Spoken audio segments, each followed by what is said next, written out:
بسم الله الرحمن الرحیم. ګران عزتمندو، د کرونا الرټ سره زه یم ستاسو کوربه اظهار الحق نوارخیل او ما سره ناس هیله استه ایاز علي صاحب چې په کرونا په دې مسله کې دي سره ډېر غټ جوور نظر ساتي او راسره خواته ایډیټر صاحب سب ایډیټر صاحب جاوید اقبال صاحب ناست دی. مونږ به راځو نننو سوالونو ته. لومړی سوال به د ایاز علي صاحب نه کوو. ایاز علي صاحب لاول خو درته بخیر علي وایم. ډېره مهرباني نوارخیل صاحب، تاسو زه پروګرام ته راوغوښتم او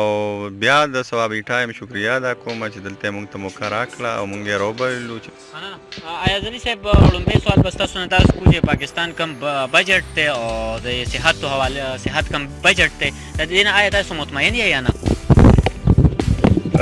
نو زمانه خو که فرض کو د بجټ حوالې سره تپوس کوې نو بجټ چې کم دی د پاکستان دې ټایم کې د تعلیم او د صحت حوالې سره تا دا خبره وکړه. نو د صحت حوالې سره چې زمونږ کم بجټ نو د 2012 نه که مونږ فرض کو د صحت او یا د تعلیم بجټ باندې ایویلویشن کوو نو دا تقریبا د 4-5% نه شروع کیږي او تقریبا اوس 2012 نه شروع کیږي نو 12 13 14 15 دا 4 5 6 7 8% او اخره کې چې کم دی د پی ټی آی دا ګورنمنت چې کم اخره کې د حکومت د اخیری ټایم دی نو دا اخیری بجټ چې کم دی نو دا د صحت لپاره تقریبا 12% دی. دا بجټ نو دا دې ټایم کې ناکافي دی. 20 کروڑ خلکو د پاره که پرس کو ایویلویشن کې نو دلته د 1400 کسانو د پاره موږ سره صرف په سرکاري اسپیټال کې یو بیډ دی. دغه ډیولپ ملکونه چې دي نو هغې سره چې پرسنټیج په حساب وباسئ نو هغه د 100 کسانو د پاره موږ سره بیډ راځي تقریبا 4%, 5% او بعضې ممالک پکې داسې دي چې هغې سره 6%. نو بدقسمتۍ نه دلته به زه دا خبره وکړم چې دلته ټوله ذمواري چې کوم دی نو زه په دې ریجن کې په انډیا باندې اچوم. د دې ټولو حالاتو خرابولو زموږ بجټ چې کوم دی یا دلته په انډیا کې کوم مسایل دي عوامو ته نو هغه دې کې د اسلحې دا دوړ چې شروع شوی دی نو دا انډیا شروع کړی. د پاکستان مجبوري ده ډیفینس له چې کوم بجټ ورکېږي نو دا مجبوري ده د دې. نو زه دا تجویز ورکوم چې یاره دا اوس د کرونا حوالې سره کومې خبرې روانې دي کوم مشکلات دي نو هغه حکومت ته زما دا اپیل دی چې یاره دا بجټ چې کم دی نو د تعلیم دپاره او د صحت دپاره دا بجټ را روان چې کم بجټونه دي نو دې کې دا پیسې مهرباني دی وکړي دا د سیوا وکړي. دا روانو 2-3 کالو دپاره کم از کم په ایکسپریمنټل بیس باندې نو تاسو به انشاءالله ووینئ د دې ریزلټ چې داسې قسم مشکلات په موږ ته بیا نه وي. شکریه. دویم سوال هم ستاسو نه کوو چې کوم دیاړیدار دي مزدور دي دي 100% دي او دي ته څه مشکلات پر راپېښ شو دې مسله کې؟ یاره په 20 کروڑ کې زموږ سره اعداد و شمار مطابق چې کم دی نو د 20 نه والې 30% لکه دا شور ریشو ده دې کې موږ سره دغه طبقه ده چې هغې اجزان هغه خلک راوځي سارمال او مزدوري وکړي او خپلو بچو له چې کم دی هغه روزي اوسي او هغې مطابق هغه د ورځې په دیاړۍ باندې چې کم دی خپله زندګي او بسر اوقات کوي. نو دې حوالې سره به زه دا ووایم چې اوس خو لاکډاون دی دلته کې پي کې حوالې سره یا د ثوابۍ حوالې سره خو هم زه ګرځم راګرځم صرف د دې خاطره چې یاره خلک څه وایي دې باره کې. نو دیاړیدار طبقه چې کومه ده نو هغه تقریبا دې ټایم کې هسې ناسته ده. اگر چې حکومت اعلانات هم کړي دي او داسې ټایم ټو ټایم هغې دې دپاره څه اعلانات کوي چې یاره وفاق په 3000 روپۍ ورکوي او صوبه به په هغې کې 2000 یا 3000 روپۍ چې نو تقریبا 5000 روپۍ فی خاندان به د دغه په شکل باندې چې کم دی نو هغه ملاویږي د دیاړیدارو ته یا مزدورا ته. او دا یاره ګزاره خو چې کوم خاندانونه ډیپینډ کوي لکه بعضې خلک ته هغې خاندان چې کم دی نو هغه لوی دی یعنی افراد په هغې کې سیوا دي نو 4-5 هزار روپۍ په هغې باندې د هغې لکه د میاشتې چې کم دی نو کار کېدل نو دا ممکنه نه دي. نو موږ له مهیر یا خیراتي ادارو له پکار دي روژه را روانه دې حوالې سره چې یاره د روژې نه مخکې د دې انتظار ونه کړو چې یاره روژه به راځي او موږ به زکات ورکړو خیرات به ورکړو صدقه به ورکړو. نو موږ له اپنی مدد آپ کے تحت یا زه به د مسلمان په حیثیت دا ووایم چې یاره 40 کوره چې کوم ګاونډ دی په هغې کې چې کوم ښه خلک دي هغه د دې کمزورو کم از کم مدد. د 1947 نه والې تر دې ټایمه پورې دا 2020 شروع دی. موږ ټایم په ټایم باندې حکومتونه هم ولیدله قرضې پکې ډېرې غټې ماف شوي دي غټې قرضې غټو کارخانهدارو ته ماف شوي دي نو افسوس سره دا وامه چې تر اوسه پورې ما چېرته کارخانهدار ونه لیده چې دې ته مختلف حکومتونو ریلیفس ورکړي دي هغه قرضې ماف شوي دي په اربونو روپۍ نو هغه خلک اوس کم ځای دی هغه خلک ته راشي زه د دې پلیټفارم نه اواز کوم او د دې غریبانانو د خدای دپاره مدد وکړي دا و ایاز علي صاحب دویم موږ سره ناست دی ایډیټر صاحب جاوید اقبال صاحب ایډیټر صاحب چې کوم دا لاکډاون دی دې په عوام باندې څه بوج ور واچو او که لاکډاون ختم کړي نو څه به کېږي او که دا لاکډاون وي نو څه به کېږي ډېره مننه نوار خیل وروره خبره دا ده چې لاکډاون دلته کې کامیابیږي نه د هغې وجه ایاز به یې خبره وکړه چې دلته کې زموږ زیات خلک کمزوري دي غریبانان دي دیاړېدار دي خامخا د راوتو کوشش کوي او بار روځي که په چینا کې لاکډاون کامیاب شو نو هغه ټوټل ذمهداري حکومت دغه خلکو اخیستې وه هغوی یا کور ناست کې یا دفتر کې ناست یار دی د هغوی باندې څه فرق نه پرېوته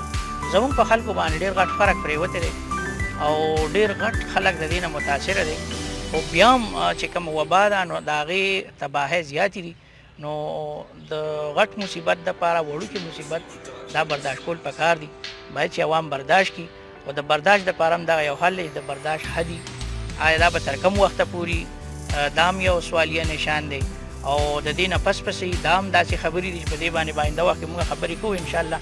خو زما په خیال په دې وخت کې کامیابیږي هغې چې حکومت د دغه خلکو خیال وساتي کوم خلک چې د کوم سیز دپاره روځي چې هغه سیز د هغې په کوڅه باندې حاضر شي نو بیا به لاکډاون کامیابي دویم جاوید اقبال صاحب چې سبا کې دی په 31 مارچ باندې کرونا ټایګر کورس باندې دا کېږي د دې رجسټریشن به شروع کېږي دې حوالې سره تاسو څه وایي نو دا حکومت اعلان کړی دی زه خو نه پوهېږم چې دا کرونا ټایګر به څوک وي او دا به څنګه وي دا به کم خلک وي د کم ځای نه به راځي د دې هم یو خبره ده په دې باندې هم سوالیه نشانونه دي اوس هم سیاسي خلک دا وایي چې یاره دا به هم هغه سیاسي خلک وي په سیاسي بنیادونو باندې ویلي نو زما په خیال خو دغه وخت دې وخت کې د دې خبرو ضرورت نه دی لنډه خبره دا ده چې دې وخت کې د کم کار دپاره موږ نوې فورس لرو پکار دی چې زړې ادارې موږ سره موجود دي هغه موږ بحال کړو د ټولو نه لومبۍ خبره خو خلک دا هم کوي چې یاره کومې بلدیاتي ادارې دي دلته هغه دې بحال شي که هغه نه شي بحال کېدی نو زموږ چې کوم ملګري دي استادان دې وخت کې الحمدلله اوزګار دي ښه فارغ دي سکولونه کالجونه ورته خالي دي او افسران دي پکې نو زه وایم چې دا ایجوکیشن ته حواله شي ځکه د دې که چېرې مونږ په استاد باندې دغه کولی شو دا مردمشماري پې کولی شو ووټر لیست پې جوړولی شو الیکشن کې پې ډیوټي کولی شو په آی ټي بیز کې به مونږ ډیوټي کړې ده د هغې ډیټ هغې کلیکټ کړې ده نو د دې خلکو تجربه هم شته او دا ایماندار خلک دی او بل د دې خلکو سره تعلق دی چې هر سکول ته هر سنټر ته دا سامان راورسي هغې بچې پیژني د هغې مور پلار هم پیژني او هغې دا هم پیژني چې دا دی په کومه درجه کې زما په خیال ډېر په اسانه باندې به دا کار وشي او د حکومت په هېڅ قسمه خرچه هم رانشي اگر چې نور وختونو کې دې له ټي ډي ورکړي خو دې وخت به انشاءالله استادان دا مطالبه نه کوي او انشاءالله دا کار به وشي مهرباني جاوید اقبال صاحب راځو اخري سوال دی ایاز علي صاحب له ایاز علي بھائی چې کومه د کرونا مسله راغلې ده دیو له 15 شپږ میاشتې راکړي چې په دې کې 15 شپږ میاشتې کې د دې مخنیوي وشي یا نه او که مخنیوي یې وشي نو د پاکستان به څومره کمزوري شي زه به کرونا حوالې سره دا خبره وکړم چې لکه بعضې ملکونه دا دعوه کوي ډیولپ ملکونه چې یاره موږ به شپږ میاشتې کې په دې باندې مکمل کابو ومومو الله دې کي او الله دې وکړي او الله دې بیا وکړي چې دا خبره رښتیا شي او دا وبا یا دا کرونا چې کوم وایرس دی نو دا د دې دنیا نه بالکل ختم شي خو زما خپل اوپینین دا دی خدای پاک دې کي چې دا زما دا اوپینین غلطي خو زه به دا ووایم چې دا چونکې